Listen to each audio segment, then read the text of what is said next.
आज की सबसे बड़ी खबर के साथ जयपुर में जेडीए की अभी तक की सबसे बड़ी कार्रवाई।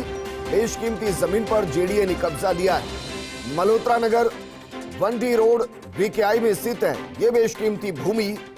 इस पर मार्बल व्यवसायी का अतिक्रमण था। बाकायदा एक स्कूल बनाया हुआ था, झुग्गी झोपड़ी बनाई गई थी, अवैध कब्जा किया गया था। लेकिन आज जेडीए के पीले पंजे ने एक एक करके इस अवैध अतिक्रमण को ध्वस्त किया। जमीन का बाजार में भाव जरा अंदाजा लगाइए कि जमीन कितनी बेशकीमती थी। 300 करोड़ की जमीन बताई जा रही है, जिस पर बीते 20 सालों से कब्जा चल रहा था और जेडीए भूल चुका था कि उसकी ये जमीन है। जब वहां हमारे सहयोगी अभिषेक ने अधिकारियों से बातचीत की तो उन्होंने कहा कि 1.5 महीने पहले संज्ञान में आया और उसके बाद इस अवैध कब्जे को हटाने की कार्रवाई शुरू की गई। मौके से अतिक्रमण को हटाया जा रहा है। कार्रवाई के विरोध में एक युवक पानी की टंकी पर भी चढ़ा, लेकिन मधुमक्खियों के डर से वो नीचे उतर गया। मुख्य नियंत्रक प्रवर्तन रघुवीर सैनी के नेतृत्व में ये कार्रवाई की जा रही है और देखिए किस तरीके से अतिक्रमण किया गया था। अतिक्रमण देखकर आप चौंक जाएंगे। बाकायदा एक मार्बल व्यापारी ने अच्छा खासा एम्पायर अपने सेट किया हुआ था। हमारे सहयोगी अभिषेक श्रीवास्तव ने मौके का जायजा लिया। जरा देखिए कितना बड़ा अतिक्रमण और कितनी बड़ी कार्रवाई।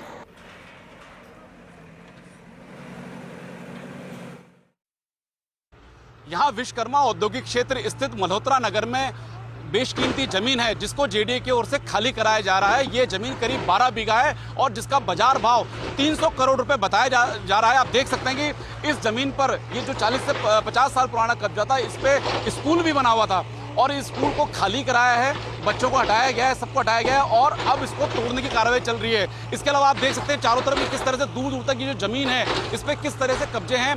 टीन शेड बना के कब्जा किया है। जो मार्बल व्यापारी हैं, पत्थर व्यापारी है, उन्होंने यहाँ कब्जा कर रखा है। इसके अलावा यहाँ पर जो है कच्ची दुकानें बना दी गई थी और झुग्गी झोपड़ियाँ भी बनाई दी गई थी, जिसको अब जेडीए खाली करा रहा है। इतना पुराना कब्जा खाली कराया जा रहा है। हमारे साथ मुख्य नियंत्रक प्रवर्तन रघुवीर सैनी भी है। सर, ये कार्रवाई किस तरह से जी, ये जो कार्रवाई अपन चल रही है तो ये 40 से 50 साल पुराना मामला था, कब अवधान में आया और किस तरह से कार्रवाई की?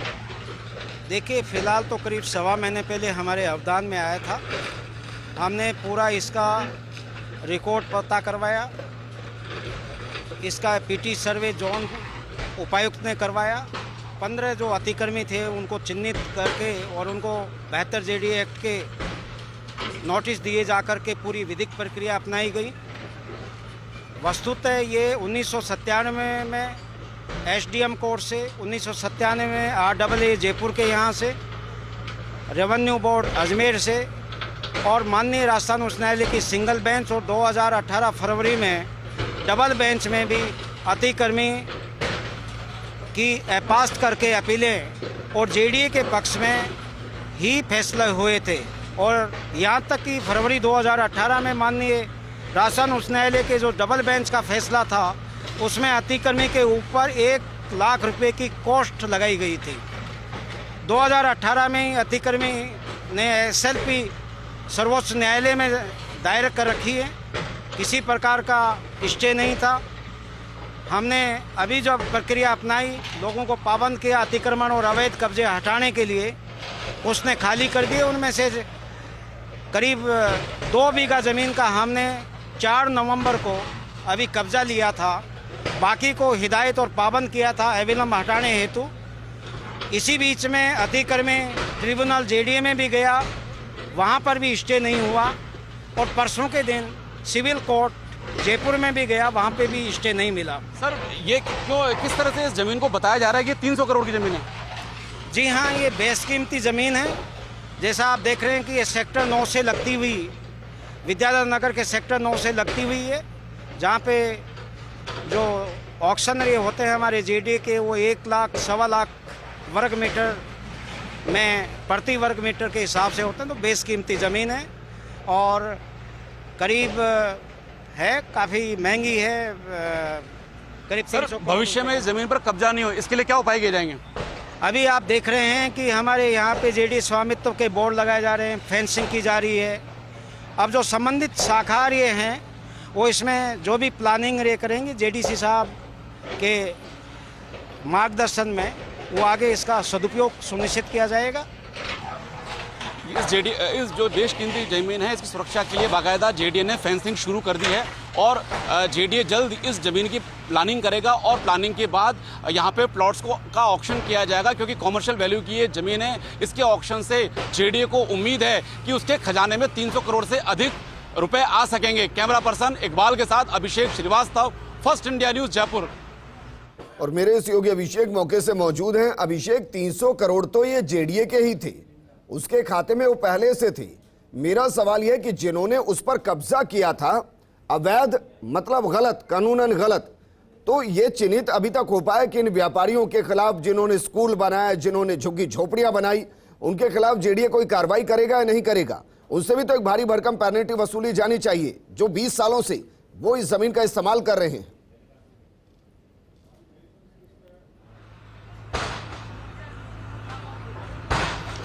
बिल्कुल विजेंद्र, इन पे भी जेडीए को विधिक कार्रवाई करनी चाहिए, जिन्होंने इतने सालों से यहाँ कब्जा कर रखा था और किराए के नाम पर लाखों रुपए महीना वो कमा रहे थे। जो गरीब है उनको भी अभी झुग्गी झोपड़ियाँ बनाकर उनको बसाया गया। बताया जाता है कि उनसे भी 1000 से 2000 रुपये महीने वसूले जाते थे और जो यहाँ पे गोदाम चलते थे, जो यहाँ पर मार्बल और स्टोन व्यापारियों का यहाँ पर जो दुकानें थी, उनसे भी हजारों मतलब 30-40 हज़ार रुपये महीने का किराया वसूल लेते। इस तरह से करीब लाखों रुपए महीने का किराया ये जेडीए की जमीन से कमाते थे। ये जो कार्रवाई है सुबह 7 बजे से चल रही है और अब ये कार्रवाई अंतिम चरण में है। ये जो मेरे पीछे आपको दिख रहा है बिल्डिंग, ये एक स्कूल है। इस स्कूल को तोड़ा जा रहा है, इसको पूरी तरह से खाली करा दिया गया है और ये टूटने के बाद जो है ये कार्रवाई खत्म हो जाएगी। उसके बाद यहाँ पर जो मलबा है उसको हटाने का काम चलेगा। यहाँ पर जेडीए ने 15 लोगों को नोटिस दिए थे, जो अवैध कब्जेदारी थे उनको 15 लोगों को नोटिस दिए थे। एक एसएलपी जो है सुप्रीम कोर्ट में अभी भी विचाराधीन है, लेकिन उस पर स्टे नहीं मिला है। इसलिए जेडीए ने यहाँ पर कार्रवाई करने से पहले जो है लीगल ओपिनियन लिया। उस लीगल ओपिनियन के बाद यहाँ कार्रवाई की। ये जो टंकी भी यहाँ पर एक है जिस पर जो छोटू मीणा नाम का एक व्यक्ति है वो चढ़ गया था। जब वो ऊपर चढ़ा तो नीचे जो मधुमक्खी का छत्ता था उसने उसके शरीर पर कई जगह काटा गया, करीब 50 से 60 जगह उसको काटा गया है। उसको तत्काल जो है एसएमएस अस्पताल में भेजा गया है और ये जो पूरी कार्रवाई आप देख सकते हैं कि ये किस तरह का जो जमावड़ा यहाँ पर है, किस तरह से यहाँ पर जो है मार्बल भी रखा गया है। अब ये जो व्यापारी थे, जो यहाँ पर कब्जेदारी थे, ये कब्जेदारी अपने सामान को समेट रहे हैं। इनको जो 2 दिन का समय दिया गया है कि यहाँ से वो अपना सारा सामान हटा ले और जो निर्माण थे उनको, जो पक्के निर्माणों को जेडीए खुद हटा रहा है और ये जो यहाँ पर जेडीए स्वामित्व के बोर्ड भी लगाए जा रहे हैं। आप देख सकते हैं कि यहाँ पर जेडीए की ओर से तारबंदी का काम भी शुरू हो गया है और जेडीए की प्रवर्तन शाखा की ओर से यहाँ पर जो संबंधित इंजीनियरिंग विंग है उसको भी लिखा जा रहा है कि यहाँ पर फेंसिंग भी की जाए। इसके अलावा सुरक्षात्मक उपाय किए जाए ताकि यहाँ पर दोबारा किसी तरह की अतिक्रमण नहीं हो और जेडीए की ओर से यहाँ पर गार्ड भी लगाए जाएंगे ताकि भविष्य में जो है इस जमीन को अतिक्रमण से बचाया जा सके। ये जो जमीन है 12 बीघा होता है, एक होता है जो गरीब आदमी करता है, मजबूरी में करता है, उसके सिर पर कोई आसरा नहीं होता है और वो आसरे के लिए जमीन को अतिक्रमण करता है। मकसद उसका अतिक्रमण नहीं होता है, मकसद होता है एक सिर के ऊपर आसरा आ जाए। और दूसरे व्यापारी हैं जिनको पता है कि अवैध जमीन है, जिनको पता है कि उनकी जमीन नहीं, जिनको पता है कि अतिक्रमण है, उसके बावजूद इतना सामान वहां पर रखा गया है। इस सामान को जब्त क्यों नहीं किया जा रहा?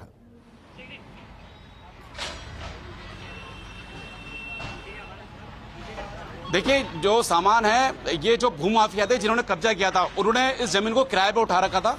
तो जो किराए पे जिन लोगों का है, जिनसे वसूला जा रहा था, क्योंकि उनको पता नहीं थी कि ये जेडीए की जमीन है, वो तो ये समझ रहे थे कि जिन्होंने किराए पे दी उनकी जमीन है, इसलिए वो उनको किराया दे रहे थे। अब उनको जो है समय दिया गया है इनको अपना सामान उठाने का। हमारे साथ मुख्य नियंत्रक प्रवर्तन रघुवीर सैनी भी है। सर, ये बताएं कि जिन भूमाफिया ने यहाँ पे कब्जा किया है तो क्या वो आइडेंटिफाई हो गए, और अगर आइडेंटिफाई हो गए हैं तो जेडीए उनके खिलाफ क्या लीगल एक्शन लेगा? क्योंकि एक बड़ी बात है सर कि 40-50 साल से उन्होंने कब्जा कर रखा था, लाखों रुपए महीना वो कमा रहे थे। देखिए, ये सारे अभी कब्जा लेने की कार्यवाही प्रक्रियाधीन है। जैसे आप देख रहे हैं कि अवैध कब्जे और अतिक्रमण हटाने का अंतिम दौर में है। हमारे जेडीए स्वामित्व के बोर्ड्स लगाए जा रहे हैं, फेंसिंग का ये काम किया जा रहा है। जो यहाँ पे बेसिकली इन्होंने, जो एक व्यक्ति विशेष ने यहाँ सबलेट कर रहे थे, सब लेट कर रखे थे, वो इन लोगों को भी भ्रमित कर रखा था। इनको पता तो था, क्योंकि 1.25 महीने से तो हम ही डे टू डे बेसिस पे जो नोटिस दिया हो, इन लोगों का भी हमने साथ में उल्लेख किया था, इनको पाबंद किया था कि ये सरकारी भूमि है और आपको अविलंब इसको अवैध कब्जे और अतिक्रमण आप हटा लीजिए।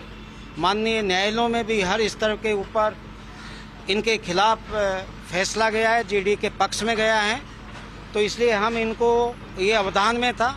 काफ़ी लोगों ने खाली भी कर दिया, जिनका हमने 4 तारीख को कब्जे में ले लिया था। अब जो लोग भ्रमित थे या इन्होंने भ्रमित कर रखा था, वो जिन्होंने नहीं हटाया उनका आज हमने हटा दिया। चूँकि जिनके ये मार्बल और ग्रेनाइट्स वगैरह ये सामान है, इन्होंने कुछ मोहलत मांगी है, क्योंकि नुकसान हम नहीं चाहते, तो इन्होंने लिखित में दिया है, हम इनको मोहलत दिए, ये वो ले जा रहे हैं अपना। सर मेरा सवाल ये था कि जिन भूमाफिया ने कब्जा किया उसके खिलाफ जेडीए क्या लीगल एक्शन लेगा?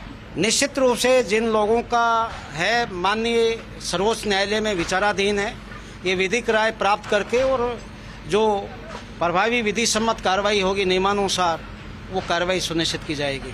सर अपन जो भी जेडीए कहीं अगर अवैध कॉलोनी का प्रयास होता है वहाँ पे जाके हटाता है, और भी जो अवैध निर्माण होता है उसको तोड़ता है, यहाँ पर भी इस तरह से खाली कराई जा रही है, तो इसमें जो जेडीए के संसाधन लगे, क्या उसकी भूमाफिया से वसूली की जाएगी? निश्चित रूप से देखिए, हमने यहाँ पे एक मैकेनिज्म खड़ा किया है कि सरकारी ज़मीनों पे अवैध कॉलोनी का और मेजर वायलेशन के जो गंभीर प्रकृति के अवैध निर्माण है, अवैध फ्लैट्स, अवैध विलास, कॉमर्शियल बिल्डिंग्स, वो हमारा 0 टॉलरेंस की नीति है और हम उसमें जी। प्रभावी अंकुश है।